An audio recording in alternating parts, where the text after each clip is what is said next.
여기 계신 우리 여러분들 모두가 다 항상 예수님과 동행하는 그런 믿음의 사람 되시기를 축복합니다.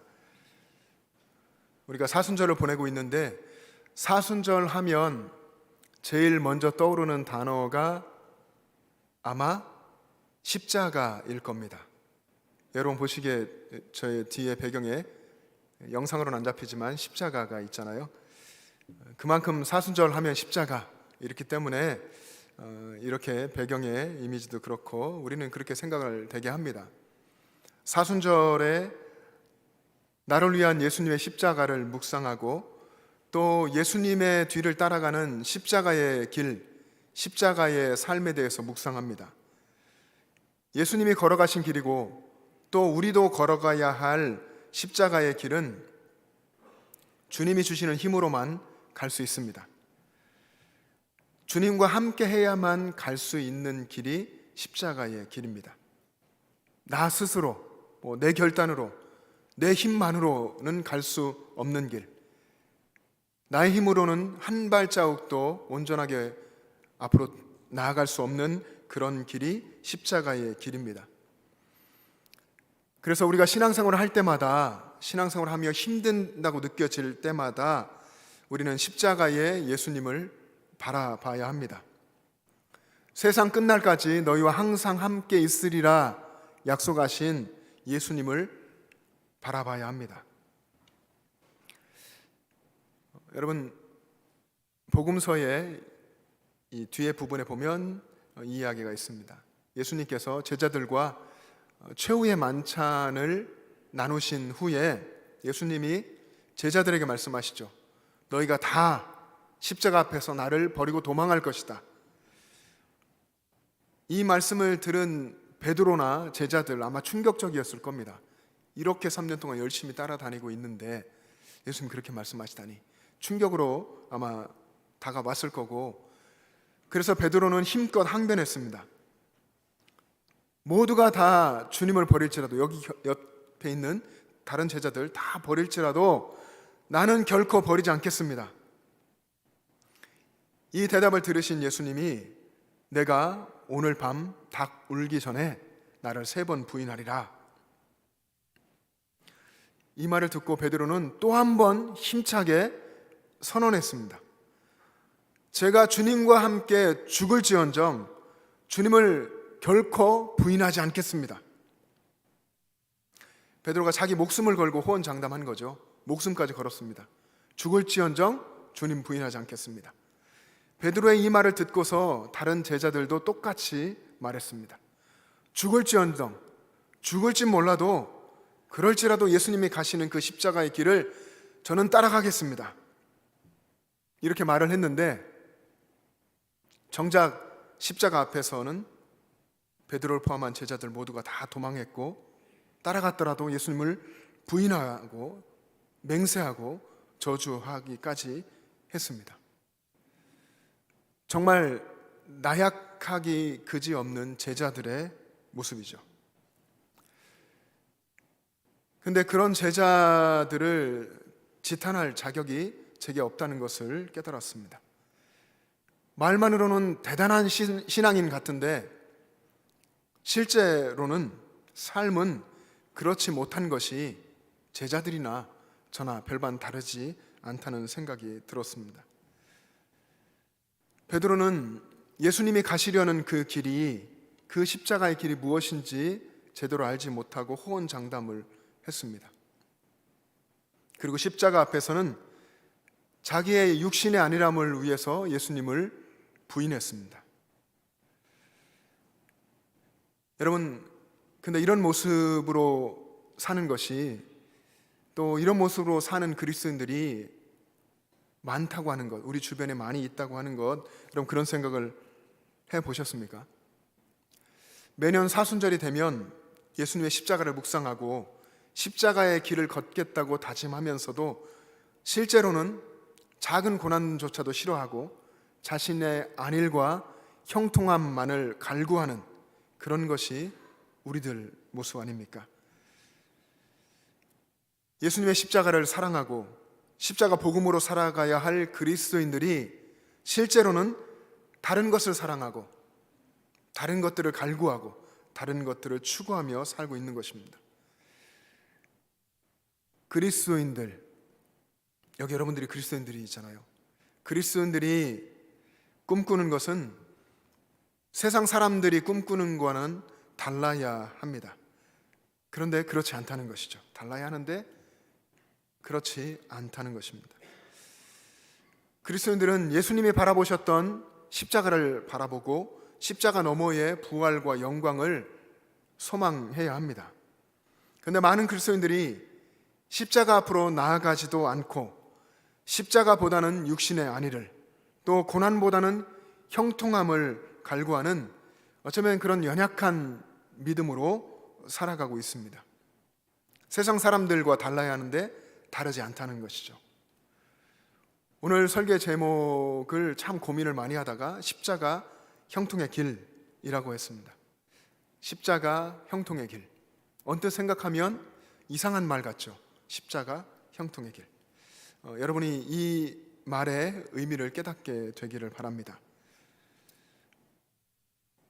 세상 사람들이나 또 우리를 포함한 그리스도인들도 형통하기를 원합니다.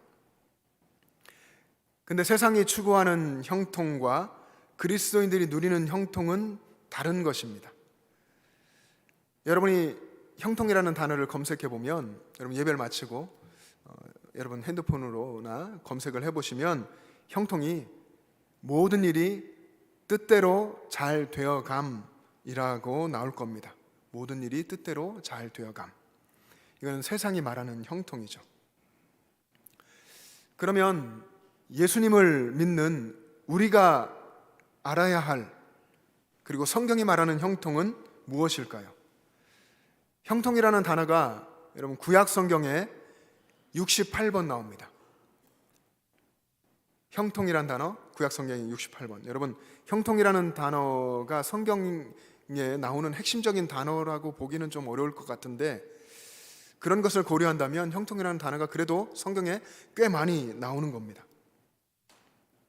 성경 읽어보면 하나님은 하나님의 백성들이 형통하기를 원하셨고, 또 하나님의 백성들도 하나님이 주시는 형통을 누리기를 원했습니다. 구약 성경 창세기에서 보면 우리 요셉의 이야기를 읽을 때 형통이라는 단어를 많이 보게 되죠. 창세기 39장 2절을 보면 하나님이 요셉과 함께 하셔서 요셉은 형통한 사람이 됐습니다. 비록 형들에게 버림받고 애굽에 노예로 팔려온 상황이지만 그는 형통했습니다. 하나님이 요셉의 범사를 형통하게 하시는 것을 그의 주인인 보디발이 다 볼 수 있었습니다. 하나님이 주시는 형통, 요셉이 누리는 형통이 삶으로 드러났던 것이죠. 또 이후에 요셉이 감옥에 갇혔을 때에도 하나님은 그와 함께 계셔서 그의 범사를 형통하게 하셨습니다. 그래서 간수장이 그런 요셉을 보고 다른 죄수들을 요셉에게 맡길 정도였습니다. 하나님이 요셉과 함께 하시는 것이 요셉의 삶에서 드러났던 것입니다. 여러분, 요셉이 자신이 처한 그 힘들고 어려운 상황과는 관계없이 하나님이 함께 하시는 것, 그래서 요셉이 하나님과 함께 한 것, 그것이 형통이다, 그것이 형통이었다 라고 성경이 이야기하는 것입니다. 여러분, 형통은 내가 원하는 대로, 내가 정한 뜻대로 일이 잘 되어가는 것만 의미하지는 않습니다. 노예로 팔려갔더라도, 감옥에 갇혔더라도 하나님과 함께 있으면 형통한 것입니다. 하나님과 함께 하는 것, 나의 왕이시고 나의 주인이신, 나를 만드신 하나님과 함께 하는 것이 형통이기 때문에 우리는 어떤 형편과 어떤 상황에서도 하나님과 함께 하면, 그러면 형통한 사람으로 살 수 있는 것입니다. 환경의 지배를 받지 않고 있는 그곳에서 하나님과 동행하는 사람이 형통한 사람입니다. 하나님과 동행함 속에 형통의 삶이 있습니다. 끝없는 광야 같은 고난의 길을 걸을지라도 그 힘든 고난 속에서 하나님의 뜻을 붙잡으려고 애쓰고 함께 계시는 하나님을 바라보며 하나님과 교제하면서 산다면 그가 바로 형통한 사람인 것입니다. 하나님이 그와 함께 하시면서 그의 삶에 역사하시고 하나님의 뜻을 이루어 주실 것입니다. 여기 예배하는 여러분들 모두 형통을 누리기를 원하시죠? 형통한 사람이 되기를 원하십니까? 다 그렇습니다. 저도 그렇습니다. 형통한 삶을 누리기를 원합니다. 형통한 삶이 무엇인가? 이것을 한마디로 요약을 한다면 아마도 하나님이 함께 계심을 믿고 그 은혜를 누리는 성도의 삶이라고 말할 수 있을 것입니다. 저와 여러분 모두가 다 이렇게 하나님이 주시는 하나님 그분이시고 또 하나님이 우리와 함께 하시면서 누리게 하시는 그 형통의 은혜를 누리는 복된 삶 살아가시기를 축복합니다. 여러분, 신약 성경에는 형통이라는 단어가 몇 번이나 나올까요? 아까 구약 성경에 68번 나온다고 그랬는데 신약 성경에도 한 68번 나올까요? 아니면 그보다 적게? 아니면 더 많이? 얼마나 나올까요? 신약 성경에 형통이라는 단어가 많을 줄 알았는데 찾아보니까 형통이라는 단어가 한 번도 나오지 않습니다. 왜 그럴까요? 왜 형통이라는 단어가 나오지 않을까? 하나님이 우리와 함께 계시는 것이 형통입니다. 구약 성경을 배경으로 제가 말씀드렸는데 하나님이 우리와 함께 계시는 것 그 자체만으로도 형통이라는 것 여러분 동의하시죠? 하나님이 우리와 함께 계심, 하나님이 우리와 함께 계시다. 여러분, 이게 바로 임마누엘이죠. 임마누엘은 예수님의 이름입니다. 임마누엘 바로 예수님입니다. 형통 그 자체이신 예수님이 친히 이 땅에 오셔서 우리와 함께 사시는 시대가 신약 시대인 것이죠.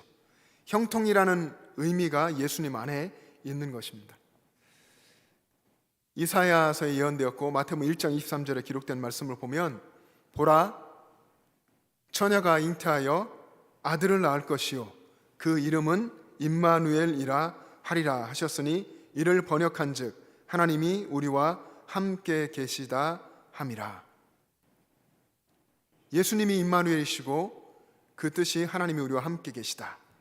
예수님의 이름 자체, 예수님이 바로 형통입니다. 그래서 우리가 예수님과 함께 살아가는 것, 우리의 삶에서 예수님을 바라보고 예수님과 동행하고 그래서 예수님의 뜻이 우리 삶에 이루어져 가는 것, 그것이 형통입니다. 반대로 우리가 예수님과 함께 살지 않고 무슨 일이든지 예수님 없이 스스로 결단하고 스스로 하려고 한다면 문제가 생길 것입니다. 근데 많은 그리스도인들이 안타깝게도 거의 모든 일들을 스스로 합니다. 주로 내 소견에 옳은 대로 행하죠. 자기 마음대로 생각하고 자기 마음을 따라서 말하고 자기의 뜻을 따라서 결정하고 행동합니다. 이런 사람들은 자기 소견대로 되는 것이 형통이라고 생각할 것입니다. 내 생각대로, 내가 원하는 대로 되는 것이 형통이라고 생각합니다. 그러나 말씀드린 대로 형통은 그런 것이 아닙니다. 그런 것은 세상 사람들, 하나님을 모르는 사람들, 예수님의 십자가 복음을 알지 못하는 그런 사람들이 꿈꾸는 것, 그런 것입니다. 진짜 형통은 내 삶이 예수님 안에 있고 내 삶에 예수님이 임하시고 예수님의 뜻이 내 삶 안에서 이루어지는 것입니다. 그래서 내 삶에 내가 아니라 예수님이 드러나고 예수님의 행하심이 증거되고 내 삶에서 복음이 전파되고 예수님의 향기가 풍겨나고 예수님이 영광 받으시게 되는 것, 그것이 형통한 자의 삶입니다. 주님께서 삶에서 드러나는 형통의 삶은 주님께 자신의 삶을 온전히 내어드리는 사람이 경험할 수 있습니다. 십자가 앞에 서고 그리고 십자가 앞에서 자기 자신이 죽고 기꺼이 십자가에 동참하면서 십자가 은혜로 거듭난 사람, 그런 사람이 정말 주님이 역사하시는 형통의 삶을 누리게 됩니다.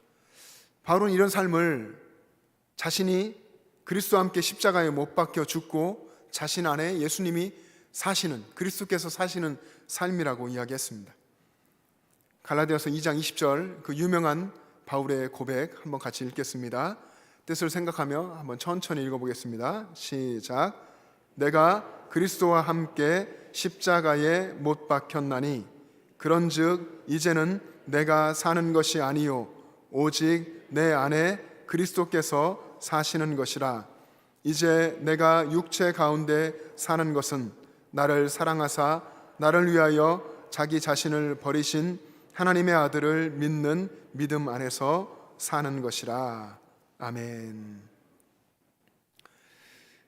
여러분, 죄와 사망에 매여서 거기에 종노릇하며 하나님 없이 살았던 나의 옛 자아가 십자가에서 죽고 예수님이 내 안에 사시는 것, 그래서 예수님과 함께 살아가게 되는 것, 그것이 형통입니다. 나와 함께 계시는 예수님을 매 순간 여러분들이 바라보며 산다면 여러분의 삶이 지금 고통스럽고 힘들지라도 그런 형편과 상황을 넘어서서 예수님을 바라보면서 여러분들이 살고 계시다고 한다면 여러분은 형통의 길을 걷고 있는 것입니다. 오늘 우리가 읽은 본문 요한복음 15장 포도나무 비유인데요, 이 포도나무 비유는 여러분 요한복음 15장의 위치를 요한복음 전체에서 보시면 아시듯이 예수님이 십자가를 앞두고 하신 말씀입니다. 최후의 만찬을 드시고 제자들의 발을 하나하나 씻겨주시고 또 그들에게 새 계명을 주시고 앞으로 보혜사 성령께서 오셔서 함께 하실 것이다 하는 말씀을 하신 후에 포도나무 비유를 들려주신 것입니다.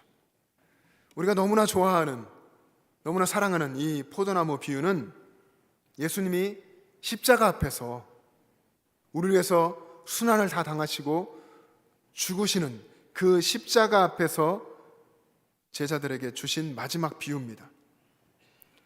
그러니까 비장하게 예수님이 남기신 그런 어떤 최후의 메시지 같은 것이 오늘 포도나무 비유죠.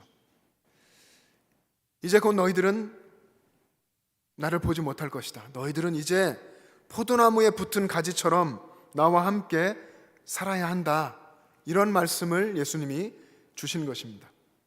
포도나무 가지가 나무에 붙어서 나무로부터 생명을 받아서 사는 것처럼 예수님의 생명으로, 나의 생명으로 사는 그런 삶을 살아라 말씀하신 것이죠. 이 말은 결국 바울이 말한 것처럼 죄와 사망의 종로로 타던 나의 옛자가 예수님의 십자가에서 죽고 예수님 안에서 죽고 그래서 예수님 안에서 다시 새 생명으로 사는, 예수님이 내 안에 살아가는 그런 삶입니다. 그런 삶을 이제 살아야 한다라고 강조하여 말씀하신 것이죠. 그게 요한복음 15장인데 오늘 우리가 읽은 본문 7절부터 8절까지 말씀을 한번 같이 읽겠습니다. 시작. 너희가 내 안에 거하고 내 말이 너희 안에 거하면 무엇이든지 원하는 대로 구하라. 그리하면 이루리라. 너희가 열매를 많이 맺으면 내 아버지께서 영광을 받으실 것이요 너희는 내 제자가 되리라. 아멘. 이 말씀의 의미를 여러분 두고 생각하고 묵상하고 새겼으면 좋겠습니다. 우리가 예수님 안에 살고 예수님이 우리 안에 사시는 삶, 그런 삶을 살 때에 나무에 붙어있는 가지처럼 예수님으로부터 생명을 공급받고 예수님께 붙어있기 때문에 또 예수님의 열매를 많이 맺고 그렇게 살아갈 때에 진정 예수님의 제자가 될 것이다, 이렇게 말씀하셨는데 바로 이것이 형통인 것입니다. 나의 옛 생명, 나의 옛 자, 그토록 이기적이고 교만하여 하나님을 배신하고 버린 그런 옛 자아가 십자가에서 죽고 십자가에서 그 모든 죄가 해결되고, 그래서 우리의 삶에서 예수님의 영광이 드러나고 하나님 나라의 거룩한 열매가 맺혀지고 예수님의 뜻이 우리의 삶에, 나의 삶에 이루어지는 그런 삶, 그런 형통의 삶을 살아갈 수 있게 되기를 축복합니다. 그래서 이런 의미에서 십자가 바로 형통의 길이다 라고 제목을 다른 것입니다. 예수님은 우리를 이 십자가 형통의 길로 부르십니다. 나를 따르라. 자기 십자가를 지고 나를 쫓으라. 나의 십자가를 지고 예수님을 따라가는 길은 예수님과 동행하는 형통의 길입니다. 형통이라는 의미를 우리는 분명히 다시 새겨야 됩니다. 예수님과 동행하는 형통의 길입니다. 거친 광야를 걷는 것처럼 고달프게 보일지는 몰라도, 또 스스로도 그렇게 느끼게 될지도 모르지만 그 길에는 분명 예수님과 동행하는 행복함이 있습니다. 그리고 무엇과도 비교할 수 없는 하늘의 은혜가 있습니다. 자기의 십자가를 지고 예수님을 따라가는 것이 힘들고 어려울 때도 있지만 왕 대신 주님께서 함께 계시기 때문에 행복하고 또 안전하고 평안하고 형통하는 길인 줄 믿습니다. 사랑하는 영천제일 가족 여러분, 여러분 삶에서 주님과 동행하십시오. 그리고 함께 계시는 주님을 여러분 마음에 눈을 들어서 자꾸만 바라보십시오. 형통은 꿈꾸는 것이 아닙니다. 형통은 주님과 함께 사는 것입니다. 매일 주님을 바라보는 것, 매일 주님과 동행하는 것입니다. 내가 주님의 십자가에서 죽고 주님께서 내 안에 사시도록 매일 나를 주님께 내어드리는 것, 그것이 형통한 삶을 사는 것입니다.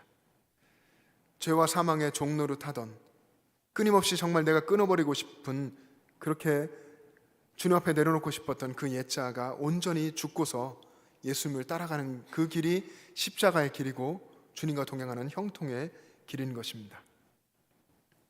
십자가 그 형통의 길을 주님과 동행하면서 충성되게 걸어가는 여러분 되시기를 주님의 이름으로 축복합니다. 주님과 동행하는 것이 형통입니다. 함께 기도하겠습니다.